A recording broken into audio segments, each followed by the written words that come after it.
भाई जी निरंतर नाम जप करते थे, तो जब वहां से लौटे तो सायंकाल समुद्र के किनारे बैठे हुए थे। एक बेंच पड़ी थी और बैठकर वहां समुद्र की तरंगे देख रहे थे और नाम जप कर रहे थे।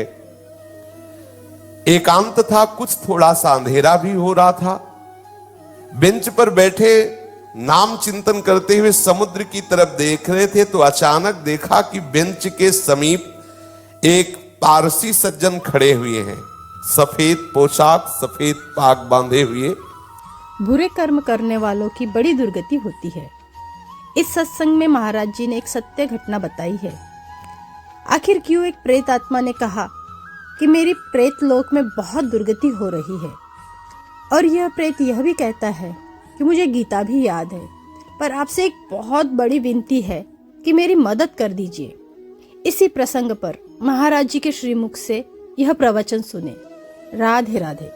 भाई जी ने सभ्यतावश कहा, साहब बैठ जाइए। अब वो बोले डरिएगा नहीं। भाई जी ने कहा, मैं क्यों डरूंगा? बोले नहीं, मैं कोई आदमी नहीं हूं, मैं प्रेत हूं। एक बार भाई जी को पसीना आ गया, जैसे कोई एकदम बोले ना कि, तो एकदम उसने पहले कहा कि आप डरिएगा नहीं, मैं प्रेत हूं। सुनते ही भाई जी के पसीना आ गया। मतलब एकदम अचानक किसी को भी ऐसा हो जाएगा। उन्होंने कहा, डरिएगा नहीं, मैं उन प्रेतों में नहीं हूं जो किसी का अनिष्ट कर सकूं। मेरी हिम्मत नहीं थी कि मैं आपसे बात कर सकता यदि आप ना बोलते। ध्यान दीजिए, एक प्रेत योनि भी है 84 लाख योनियों में, जिनका शास्त्र विरुद्ध आचरण बनता है, धर्म विरुद्ध आचरण बनता है, जो अधोगति को प्राप्त होते हैं। जैसे धुंधकारी के विषय में आया है कि वो प्रेत योनि को प्राप्त हुए थे, भागवत में चल। बहुत से ऐसी गलतियां हैं जो हो जाने के कारण फिर हमें प्रेत योनि मिलती है। बड़ी भयानक कष्टप्रद स्थिति होती है। उसमें बड़े अच्छे भी प्रेत होते हैं, बहुत बुरे भी, बहुत ही भयंकर कोटि के भी होते हैं। और ये स्वयं सृष्टि में कुछ खा पी नहीं सकते। नदियां बह रही लेकिन प्यासे तड़पेंगे, एक बूंद पानी नहीं पी सकते। ये जब पिएंगे जब कभी तुम्हारे ऊपर सवार हो जाएंगे, तभी आहार विहार कर सकते, अन्यथा नहीं। तो ऐसे तड़पते रहते, चिल्लाते रहते हैं। जब कोई अपवित्र और कर्महीन पुरुष फंस जाता है, तब ये उनके ऊपर सवार हो जाते हैं, उनका खून पीते हैं, उनके द्वारा जो जल भोजन आदि पाया जाता है उसको वो ग्रहण करते हैं। जो भगवान नाम जप करता है उसको स्पर्श भी नहीं कर सकते, बात भी उससे नहीं कर सकते। विश्वास करना, जो भगवान नाम जप करते रहते हैं, ये प्रेत योनि की ताकत नहीं कि उसका स्पर्श कर सके। अपना कल्याण करने के लिए बड़े संतों के जीवन में आते हैं। देखा गया, पूज्यपाद सिउड़िया बाबा जी के भी जीवन में एक पाया गया कि एक बार वो वृक्ष के नीचे बैठे हुए थे, तो देखा एक प्रेत वृक्ष को हिला रहा है। बाबा की दृष्टि गई, उन्होंने सब साधकों से कहा, सावधान, यहाँ प्रेत आ चुका है। अब तो सब घबरा गए बात सुनते ही। बाबा ने कहा, पर चिंता मत करो, वो सामने नहीं आएगा, किसी को छुएगा नहीं। पर वो बड़ा उपद्रव करने लगा, कभी कुटिया में जाकर के पर्दा हिलाना, वैसे कई तरह के। बाबा ने कहा, चलो फिर यहां से आसन हटा देते हैं, ये करेगा तो कुछ नहीं पर उपद्रव करता रहेगा। और तो ऐसा कई संतों के जीवन में ऐसी घटनाएं आती हैं, पर वो आपको डिस्टर्ब करने की चेष्टा करेंगे, आपको छू नहीं सकते। तो भाई जी से कहा कि मेरी हिम्मत नहीं थी कि मैं आपसे बोल सकूं, आप बोले तब मेरी हिम्मत हुई, मैं आपसे बात किया। मैं आपसे सहायता मांगने आया हूं, मेरा उद्धार कर दो। भाई जी थोड़ा हिम्मत किए। जब वो बोला, आपसे सहायता करने आया, आपका मैं अनिष्ट नहीं करूंगा, मुझ में ऐसी ताकत नहीं है कि मैं यहां किसी से भी बोल सकूं। जब तक कोई मुझे बुलाएगा नहीं तब तक मैं बोलूंगा नहीं। देखो ये सूक्ष्मता की बात। जैसे कोई खड़ा है, ए कौन हो, सुनो हमसे बात करो, अब वो बात करेगा। अगर आप ऐसा ना बोले तो इसीलिए बोलने की जरूरत क्या है। जैसे आप गंगा किनारे भ्रमण कर रहे हैं या कहीं कोई ऐसा दृश्य दिखाई देता, नेत्र नीचे कीजिए, चले जाइए। आपको अगर शंका है कोई खड़ा है क्या, क्यों शंका करो, चलो चुपचाप आगे बढ़ो। ए कौन है, सुनो बात करो हमसे, तो फिर बात कर लेगा तुमसे। वो कह रहे हैं, वो प्रेत बोला, हम लोगों के लिए आदेश पूरी सृष्टि में मैं किसी को अपनी तरफ से नहीं छेड़ सकता जब तक कोई हमें न छेड़े। अच्छा, जैसे उनकी वृत्ति मलिन होती है, तो जब तक आप अपवित्र नहीं हो, जैसे जूठे मुंह हैं, ऐसे ही सब अपवित्र हैं, गंदे आचरणों का चिंतन कर रहे हैं, उनको प्रवेश होने की गुंजाइश है। कोई न कोई ऐसी घटना करेंगे जिससे आप उनसे आकर्षित हो, वस्त्र के द्वारा या किसी आसन के द्वारा।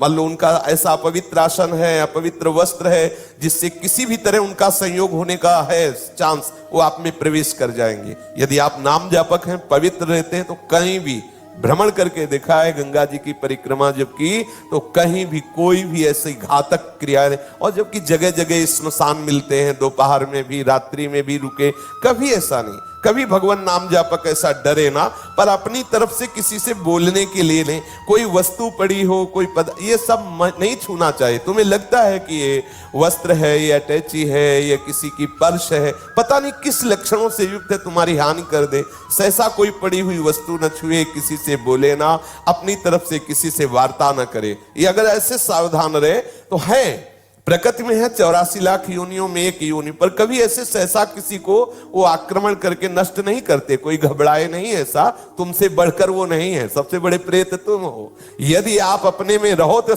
लाखों प्रेत आपके अधीन हो जाए।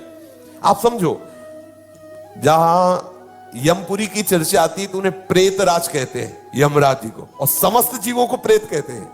भूत सर्वभूत हिते रता, सब भूत ही तो है। देखो ये 5 महाभूत है, ये भूत थोड़ी, ये महाभूत है। इनमें फंस गए, अब इनसे मुक्त हो जाओ। ये भूत है, परेशान करते रहेंगे। 5 तो लगे ही है, चूक गए तो और ऊपर इनमें छठा भी चढ़ जाएगा, और वो परेशान करता रहता है। इसलिए मैं प्रतीक्षा कर रहा था कि आप बोले तो मेरी हिम्मत पड़े। भाई जी महाराज प्रेत से बोले, तुम क्या चाहते हो? बोले, मेरे पास बहुत सी शक्तियां हैं, मैं कोई साधारण प्रेत नहीं हूं, मुझे गीता याद है पूरी।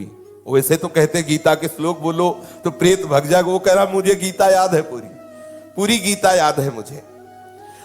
प्रेत लोक में बहुत दुर्गति हो रही, मैं बहुत घबरा गया हूं, वहां बहुत दंड मिलता है। देखो एक बात ध्यान रख ली कि यदि आप भगवत मार्ग में चल रहे, मनमानी गंदे आचरण करेंगे शास्त्र विरुद्ध, तो भगवान सब देख रहे हैं। डरो, इस बात से डरो, कहीं तुम्हारी दुर्गति ना हो। देखो बोला मैं, मुझे गीता याद, कंठस्थ 18 अध्याय।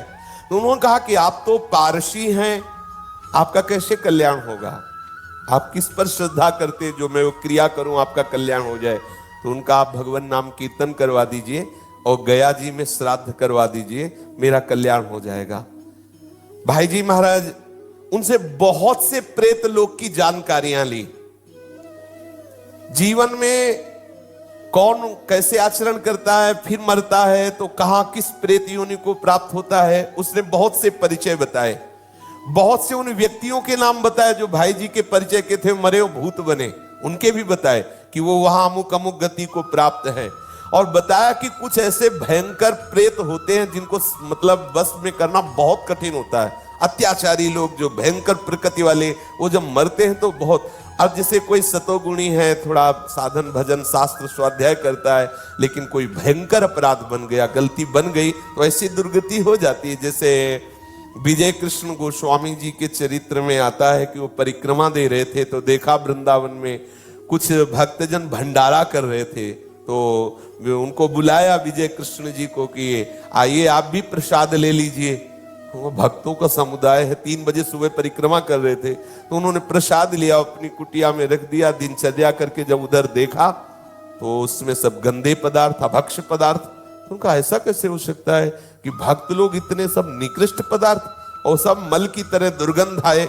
दूसरे दिन फिर परिक्रमा की तो फिर वो समुदाय दिखाई दिया। तो उन्होंने कहा कि आप लोग कौन हो, ऐसे अभक्ष्य पदार्थ, ऐसे गंदे पदार्थ? तो बोले हम सब प्रेत हैं। यही वृंदावन की बात। बोले आप कैसे प्रेत बन गए? तब उन्होंने अपनी अपनी घटनाएं बताई। जैसे एक बताया कि श्री ठाकुर जी के लिए जो अमनिया आता है उसको हम बिना ठाकुर जी को अर्पित किए अपने प्रयोग में ले लिए, इसलिए हमें देना है। जैसे जो भी वस्तु मान लो मंदिर आदि में है जो प्रभु के लिए आती है, सबसे पहले प्रभु को अर्पित हो। यदि आप वस्तु आई और अपने घर ले गए, अपने प्रयोग में किए, वो अपराध है। जिनके ले आई उनको अर्पित करो, आप प्रसाद भुगता बनो, अमनिया नहीं। कोई भी पदार्थ वैष्णव को अमनिया सेवन नहीं करना चाहिए। ऐसा नंदगांव के एक पुजारी की भी बात है। कई ऐसे दृश्य आते, इसलिए बहुत सावधान। जैसे एक प्रसंग हमने संतों से सुना कि किसी संत को संत सेवा के लिए कुछ अर्थ मिला, और उनके भाई आए, उन्होंने कहा कि घर में बहुत समस्या है, अगर अर्थ मिल जाता तो हम कुछ दिनों बाद वापस कर देते। तो लाखों की उसमें संख्या में उन्होंने अर्थ अपने घर वालों को दिया। अच्छा, घर वाले इसलिए वापस नहीं किए कि बड़े भैया ही तो हैं, तो जब वो पधारे तब वो अधोगति को प्राप्त हो गए। ये ध्यान देने के, आपको गौशाला के, गौ सेवा के लिए, संत सेवा के लिए, जिसके लिए जो वस्तु दी जाती है ठीक वही लगनी चाहिए। उसे आप अपना मान करके प्रयोग करेंगे तो आपकी गति बिगड़ जाएगी। जैसे आपने 500 संतों के भंडारे के लिए पैसा लिया, तो आप सेवक रूप से खूब मेहनत करो, संतों की जूठन पालो, और जितना रुपया है पूरा संत सेवा में लगा दो, तो आपको भगवत प्राप्ति का मार्ग प्रशस्त हो जाएगा। लेकिन आपने क्या किया कि 100 का लगा दिया, 400 का, ये अपराध बन रहा है। ये आपकी बुद्धि को मलिन करके और ऐसे आचरण करवा देगा जिससे आपकी गति बिगड़ जाए। देखो, यहां मनमानी आचरण कर ले, लेकिन निर्णायक बैठा हुआ है, आपकी एक एक चेष्टा को देख रहा है। इसलिए देखो, आप डरो इस बात से। 18 अध्याय गीता के याद में प्रेत बना हुआ टहल रहा है और भाई जी से प्रार्थना कर रहा है कि बहुत दुर्गति होती है, बहुत मार पड़ती है, न पानी पी सकते हो, न खा सकते हो, कितना हमें क्लेश दिया जाता है। वो अपनी सब बातें बताने लगा।